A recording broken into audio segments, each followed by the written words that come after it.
We were talking before about photographer names. Yes. Tell us the story of how you came to Joshua San.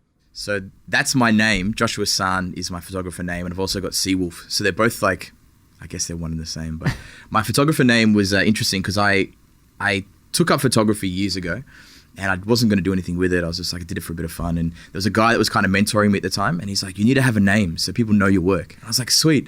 And he was like big on Japan, and it was like his thing. You know, he used to travel there every year, and I was like, cool, man. You know, let's Google Joshua Scott photography, and there was probably like 500 Joshua Scotts, and I'm like, well, no, I don't know what to do. He's like, just think of something Josh San, because he used to always call me Josh San. I was like, well, we'll just do that as a joke. And then it kind of just stuck. And I put it on Facebook. Remember there was a time where you could change it on Facebook, but then you couldn't change it for a while? Oh, your actual name? My actual name on Facebook is Joshua San as well. Yeah. So I hadn't changed it I couldn't change it for ages because I'd like done my limit. So it's like, you can't change it now for like another month or something. So I just left it. Facebook is fucking weird like that. We had this thing recently with our Facebook page. We had to change the name of the page to just be more focused on the podcast itself.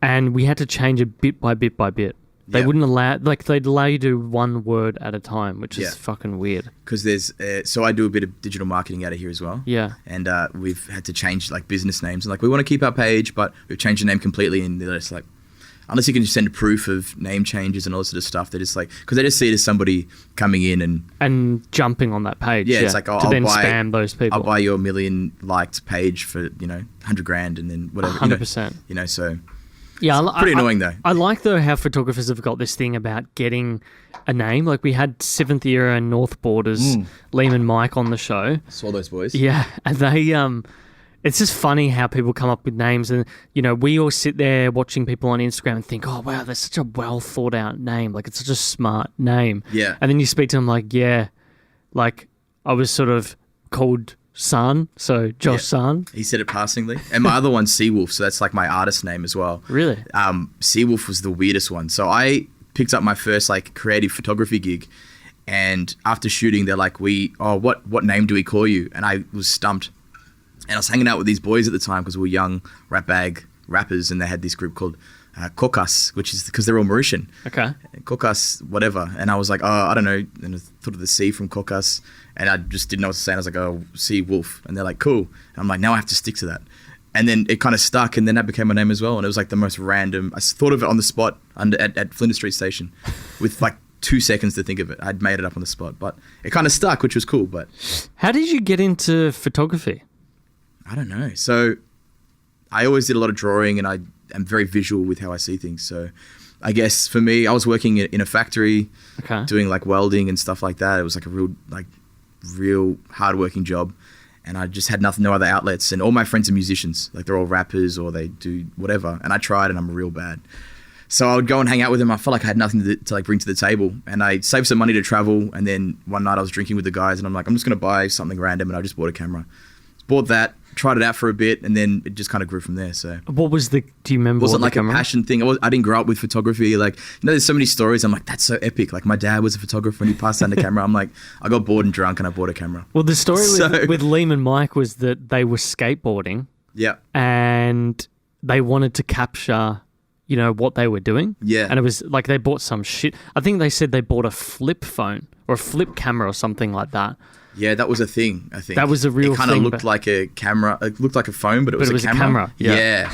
So you could hold it while you were skateboarding. Going along. It was like the original GoPro almost. Yeah. You know? So I did that because all my friends were like rappers. So I'd go into the studio and take photos and go home, and didn't think anything would happen with it until one day this club that I was promoting at the time was like, oh, we have an artist coming in who was Coolio. And we need someone to take photos. And he's like, you have a camera, right? And I was like, oh, shit, okay, yeah, I'll do it. And I freaked out. And from there, just kind of like, oh, you took photos of Coolio. Do you want to take photos of this guy? Do you want to take photos of Ice Cube? And I was like, shit. And that's how it kind of became a job. So. And that's why I was thinking, like, how do you... Like, I'm looking at these people like Tiger, the Mamba himself. There's a few others, and like Jaden Smith. Yeah. How does someone get there? But it's obvious that in osmosis, you're hanging out with these people.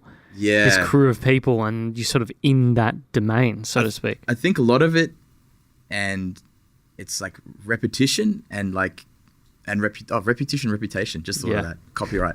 Repetition and reputation. So, because I was doing it for so long, and I was in that scene, and we were working in clubs and doing after parties and hang out with the guys that were doing concerts, and and I was constantly just pushing to shoot. That eventually you start breaking barriers to get into these places. So, I started out taking photos of my sister in the backyard just to learn lighting, and you kind of you just move on from that. So, do you remember what that first camera was? Can you remember? It was a Nikon. And I'm so not a Nikon guy. So it's a not Nikon. many people are. Nah, I know, and I heard the other boys were talking about it as well. It's a Nikon D7000, and I used to I used a kit lens for everything. The exact same one. Really? I'm pretty sure. Shit.